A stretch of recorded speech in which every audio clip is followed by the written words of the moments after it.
Hey guys, hope you're doing well. Today I've got a short video for you.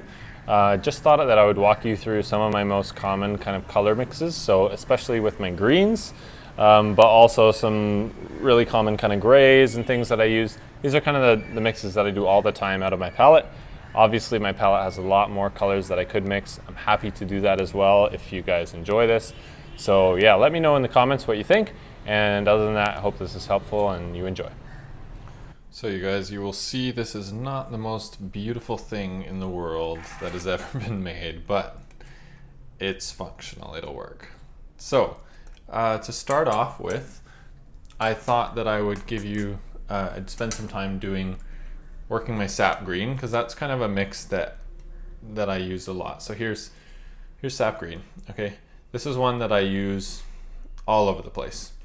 So we'll start off with doing some Sap Green with Hansa Yellow Medium right in here. A little more green.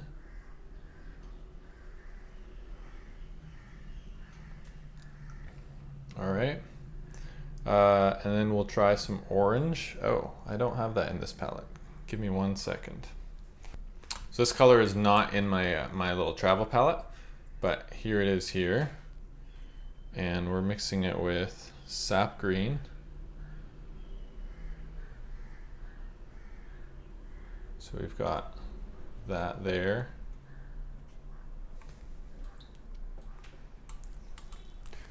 And we'll go Sap Green and Raw Umber. So got here.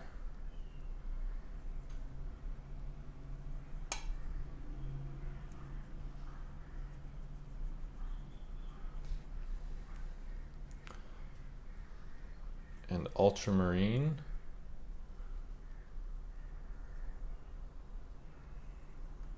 This I would use for like just kind of like darker areas in trees or things like that. Sometimes I'll go even more blue and put it in like faraway hills or things like that. Payne's Gray with green. So this I will often use if I'm just like as a convenience way to do shadows. So it's just it just basically is a darker green. So you can see that I will often put into shadow areas. I do not very often do this mix, Burnt Sienna, but I thought it would be fun to try. I think I've done it occasionally.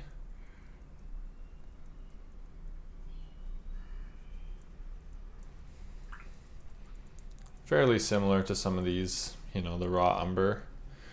And then this is one that I almost never do, but wanted to try it out, is Pyrrole Scarlet with Sap Green. Pyrrole Scarlet it just overpowers everything.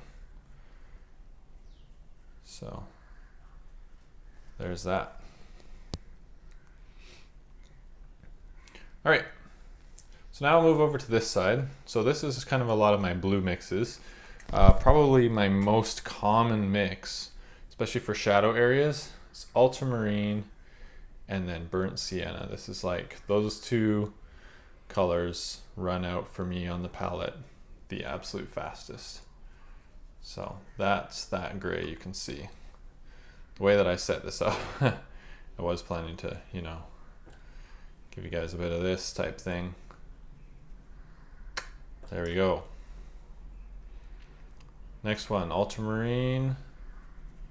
And we've got Raw Umber, which has a little bit of green left on it from when I did that. Mixed together, I will often use this as kind of an alternate gray. It's an interesting gray. It doesn't get as dark. The Burnt Sienna really gets dark if you want it to be. Let me just show you an example of that. If you're doing that, you really pretty much just go full pigment. You can see very, very dark.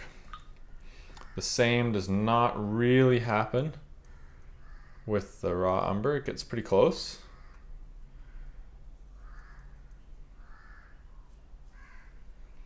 but it just always lends itself a little more to a blue or a brown. All right, ultramarine and quinacridone rose. This is a beautiful, beautiful purple, which you can kind of take a few different directions if you want. And I'll actually do a couple here. Okay, so we've got that, and then you can take it even more. Kind of go like that. That's just a little more blue, a little more quinacridone. So I mean, those are gorgeous. I wish that I painted more in those. I don't know why I don't. It's beautiful. Okay, ultramarine, pyrrole scarlet. So this is a warm red with a cool warm blue. So we're not going to get really nice purples.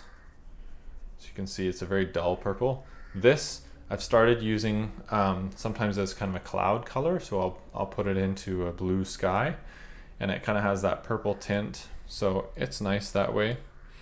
Cobalt teal. Okay, I've got that here.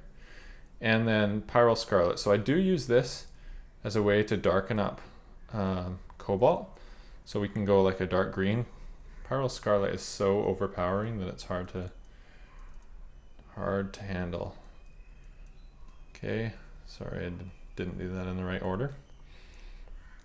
So again, cobalt teal,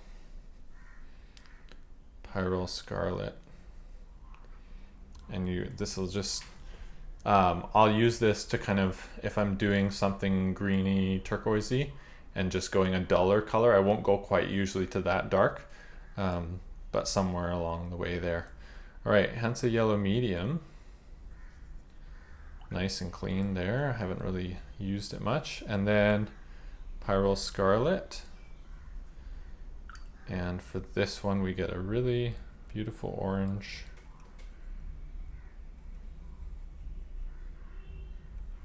Just trying to mix it in a corner here. There we go. Just gonna clean up my palette here because I have a lot of, see all my colors going on, and if they're really dirty, it's gonna be hard to test the colors out properly.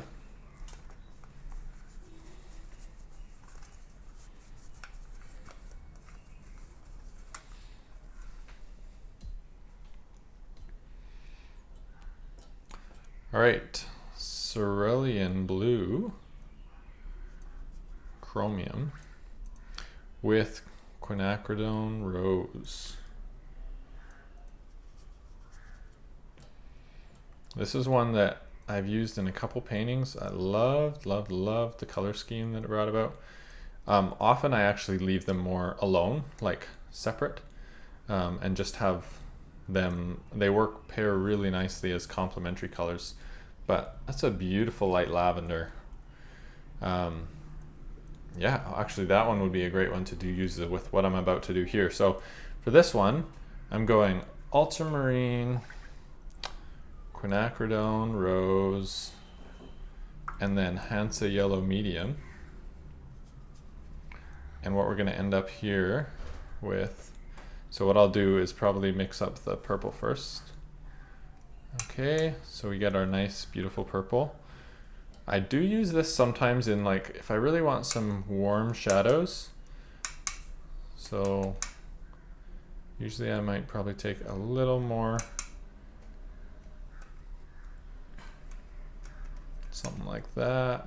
Needs a little touch more yellow. Okay, so what you're left with is kind of this kind of light, shadowy, warm color. So yeah, those are some of my, the mixes I do most of.